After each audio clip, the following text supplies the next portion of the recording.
Bismillahirrahmanirrahim. Assalamu alaikum. My name is Asad Yaqub and I am from Lahore, Pakistan, and I welcome you all to my IELTS video.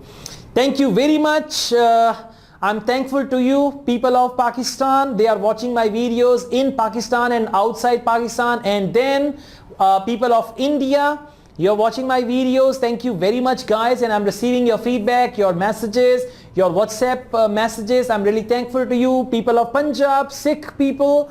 Thank you very much, all the Pajis and all the Kaurs. Thanks a lot for your messages and thank you very much for appreciating me. Sat Sri Akal to all of you, okay?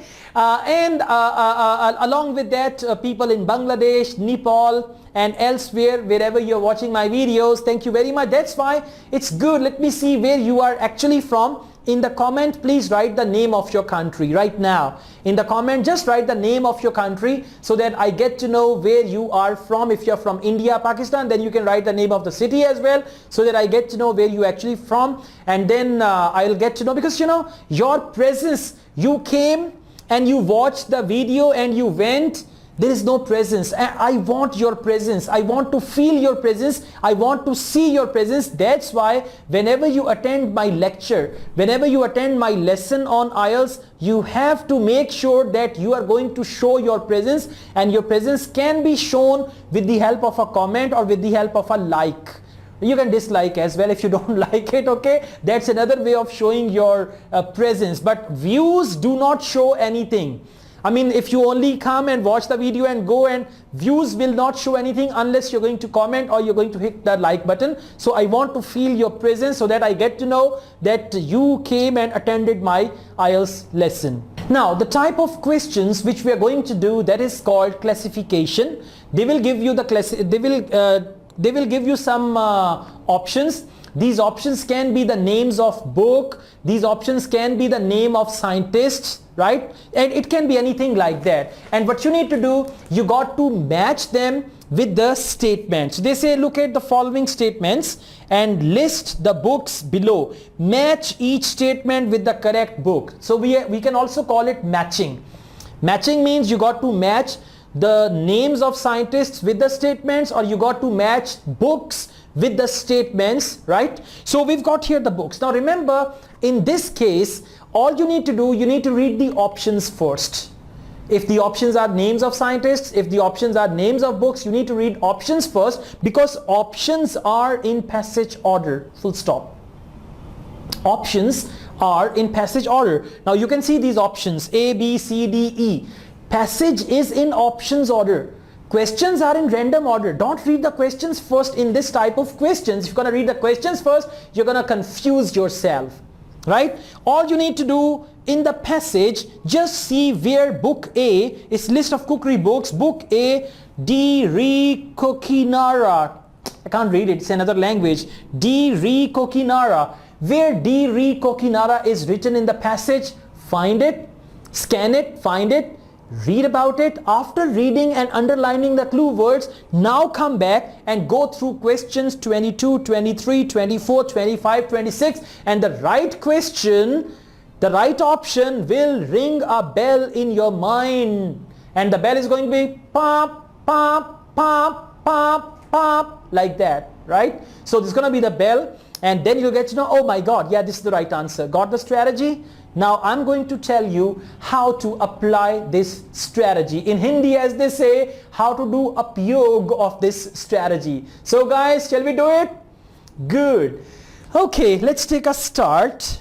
Re Coquinaria. Re Coquinaria. I got to find that. Re Coquinaria. Okay, Re Coquinaria. Yes, it's here. I got it. The first Western cookbook appeared just over 1600 years ago. Re Coquinaria. It means concerning cookery. Re Coquinaria means concerning cookery. Is attributed to a Roman gourmet name. It is probably a compilation of Roman and Greek recipes. Okay, some or all of them drawn from manuscripts that were later lost. The editor was sloppy, allowing several duplicated recipes to sneak in. Yet auspicious book Yes, apicious, I think like that. Book set the tone of cookery advice in Europe for more than 1,000 years. As cookbook, it is satisfactory with very basic instructions. Joseph Welling, chef who translated apicious in the 1930s, suggested. Now you got to say, what does he suggest about Re Coquinaria? This can be important. Suggested the author had been obscure on purpose. Underline the word author, obscure on purpose, in case his secrets leaked out. Secrets leaked out. Underline that. Got it? I mean, we read all the passage, but the cream of the passage is at the bottom. Okay, sometimes cream is up, sometimes cream is in the middle, sometimes it's at the bottom, and sometimes cream is mixed in every line of the paragraph. So this cream is at the bottom. A very good example of that, huh? Cream is at the bottom, and I read again. Joseph Welling, a chef who translated apicious, I don't know how to read that, but anyways, you read it anyway. Apicious in the 1930s, suggested the author had been obscure. Author had been obscure, underline, on purpose, in case his secrets leaked out. Now, I tell you, we got the statements. Its recipes were easy to follow despite the writer's attention to detail. Look at my face, huh? No. 23. Its writer may have deliberately avoided passing on details. Means that's the right answer. Its writer may have deliberately. Now they use the word here deliberately, and there they use the word on purpose. Deliberately, on purpose. Author, writer.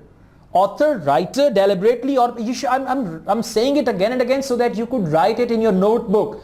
The book of synonyms. And his secrets leaked out, and for leaked out they've used the word its writer may have deliberately avoided passing on details, right? So this 23, the right option is A. Got it? Now we'll not do it question by question, we'll do it option by option. Okay, this is the technique for that. B, the book of household management. Now first we need to scan the book of household management, and then we are going to see which option is going to be correct for that. Okay, the book of household management. I got it. See it there. In the 1850s, Isabella Beaton published, and don't focus on these words which are difficult to read. Go on, okay? The book of household management. Now let's see what do they say about it. Like earlier cookery writers, she plagiarized freely. Right? Cookery writers plagiarized a lot at that time. Lifting not just recipes but philosophical observations from other books, right? Then if Beaton's recipes were not wholly new, though the way in which she presented them certainly was. Recipes were not new, but in a way she presented those recipes, that way was new. Keep that in mind, okay? Don't forget this. She explained when the chief ingredients are 2 centuries earlier, and understanding of rural ways and all that stuff, right? Now let's see, we keep in mind plagiarized freely, lifting not just recipes but philosophical observation from other books. If Beaton's recipes were not wholly new, though the way in which she presented them certainly was. Now we see which option is going to be right. Its recipes were easy to follow despite the writer's attention to detail. No. 23 is already done. 24, it appealed to ambitious ideas people have about cooking. No. Its writer used ideas from other books but added additional related information. Means this is the right answer. Its writer used ideas from other books, plagiarized and all that, but added related information, means she presented it in her own way. So for question number 25, B is the right option. We've done with 2. Happy? Good. This is how we do it, huh? Alright, I'm enjoying a lot, guys. I'm feeling so fresh and active to make these videos for you. I like making these videos. Let's go ahead. The next is C, Le Guide Culinaire. It's French. It's actually Le Guide Culinaire. I know French. Je parle français aussi. Je parle français aussi means I speak French also. You can watch my French language videos as well. So the name of the book is Le Guide Culinaire, the culinary guide and all that. So we'll find this book, we'll first scan for it, and after that we are going to see which option is going to be the right one for that.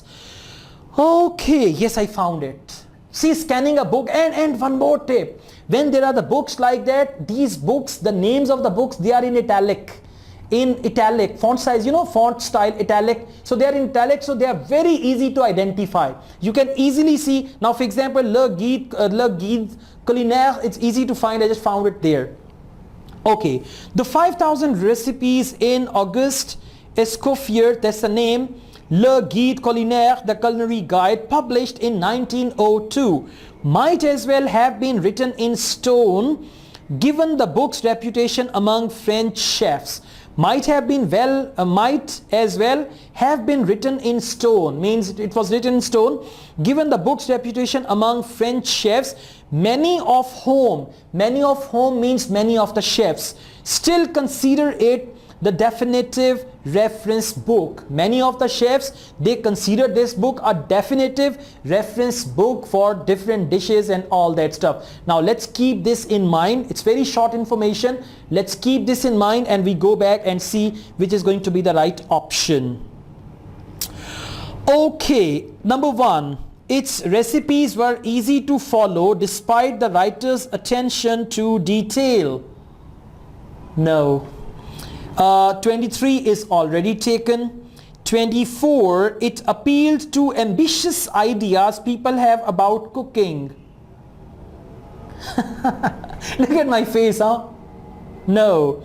Alright, let's go ahead. This 25 is already taken. 26 is it put into print ideas which are still respected today. It put into print ideas which are still respected today. And see, what are they saying there? They're saying might as well have been written in stone, right? Given the book's reputation among French chefs, many of whom still consider it the definitive reference book. So the statement, it put into print ideas which are still respected today, and for that they are saying many of whom still consider it is the definitive reference book and still respected today. And for today, have they used any word? French chefs, many of whom still consider, still means today. So for question number 26, option C is the right answer. Is IELTS reading difficult? No, it's not, okay? Yeah, be with me. I'm gonna make many more videos for you, and IELTS reading will not be difficult, okay? You're gonna chew IELTS reading like pooh. Yeah, that's what we're gonna do with it, okay? Don't worry. I mean, now nobody can stop you from getting a good bands in IELTS and then going to Canada, as they say in Punjabi, or you can go to Australia or New Zealand or anywhere you want to go, okay? I mean, your future selfies are in Australia, your future selfies are gonna be in New Zealand, your future selfies are gonna be in the country where you want to go, in your destination country. And I mean it. I really mean it, guys. I really mean it, okay? Let's go ahead. The next book is the Boston Cooking School Cookbook. The Boston Cooking School Cookbook, again I told you they're gonna be in italics, so we got to just find them. And in list of cookery books also, they are in italic. It means they're going to be in italic. Okay, the Boston Cooking School Cookbook. Right. Boston Cooking School Cookbook. Got it. I said got it, not caught it, but caught it also. Well, this is she breezily announced in the Boston Cooking School Cookbook before launching into a collection of recipes that sometimes resemble a book of chemistry experiments. Alright, that resembles a book of chemistry experiments. She was occasionally over fussy. Now they are telling us about the writer. She was occasionally over fussy. She explained that currants should be picked between June 28th and July 3rd. Over fussy, that you know currant, That's what they eat, the dried grapes. They are called the currants. So she says the currants should be picked between June 28th and July 3rd. If you don't pick them between that, then the recipe will not be good. But not when it is raining. And she also says between June 28th to 3rd July, and then it should not be raining when you are picking the currant. But in the main, her book is reassuring authoritative. But in the main, her book is reassuring authoritative. Its recipes are short with no unnecessary chat and no unnecessary spices. Recipes are short, no unnecessary chat, no unnecessary spices. We keep all these words in mind, and now we go back and see which option is gonna be the right option. This is how we do it. Okay, 22. Its recipes were easy to follow despite the writer's attention to detail. Detail means pick the raisin or pick the pick the grapes, and when it is not raining, so that is attention to detail. Its recipes were easy to follow. So that's the right answer. Question number 22, book D, the Boston Cooking School cookbook. Got it? Tired? I'm not tired, guys. You must be tired. Don't be tired, okay? You can grab a glass of water, or you can grab some juice or tea, coffee. Enjoy your tea, coffee with my company, right? I'm gonna make some videos, IELTS with Asad Yaqub. So sip your tea and watch me doing it. I'm doing it for you, yeah? And it's gonna be quite easy for you.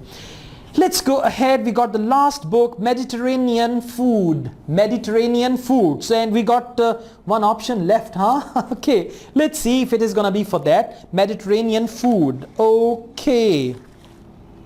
Mediterranean Food. Where is, oh yes, I found it. Last paragraph. In 1950, Mediterranean Food by Elizabeth David launched a revolution in cooking advice in Britain. In some ways, Mediterranean food recalled even older cookbooks, but the smells and noises that filled David's book were not mere decoration for her recipes. They were the point of her books when she began to write. Many ingredients were not widely available or affordable. She understood this, acknowledging in a later edition. You got to read it very, very quickly, and you got to see what is the gist of the book, what's the summary of the book, or what are the main points of the book. Of one of her books, that even if people could not very often make the dishes here described, it was stimulating to think about them. Now that's something special about that writer or about that book. That is, even if people could not very often make the dishes here described in this book, the dishes she described, people were not able to make that. It was stimulating to think about them, that okay, if we make a dish like that, it's gonna be yummy and all that. David's book were not so much cooking manuals as guides to the kind of food people might well wish to eat. People might well wish to eat. So David's books were not so much cooking manuals. These books were not so much cooking manuals as guides to the kind of food people might well wish to eat, not the guide to a kind of food people might well wish to eat. Now let's keep this in mind, and we see we've got only one option left. It appealed to ambitious ideas people have about cooking. That's gonna be the answer. We got only one option left as well. It appealed to ambitious ideas about cooking and about the dishes people have about cooking. It appealed to ambitious ideas people have about cooking, that well, if we cook it like that, it's gonna be amazing and all that stuff. So that is the answer. Okay, that's done. Happy? Okay, thank you very much. See, this video is dedicated to all those people who ever saw my any video whatsoever on YouTube. Right? I dedicate this video to you sitting over there. This video is dedicated to you, right? Because you watch this video, and this excitement is coming from you guys. This cheerfulness is coming from you, and these tips are actually coming from your mind. When you tell me about your difficulties, you send me your difficulties, you send me your problems, I sort them out and I take the test, and then I come to know, okay, this is how we can solve it, this is how we can crack it, and we are cracking it very well. Thank you very much, guys. I teach IELTS online. If anybody wants to take tuition from me, private classes of IELTS, my WhatsApp number is given, and I deserve one like, one comment, one share, okay, and a subscription from your side as well. So please do it all. Thank you very much for your love. Thank you very much for your attention, and in advance I thank you for your comment which you are going to give on my video. Asad Yaqub wishes you all the best, and I wish you 9 bands, not less than 9, guys. You are my students, you are watching my videos, so I wish you 9 bands in IELTS. Look at that, 9 bands, okay? Thank you very much. Take care. Bye-bye.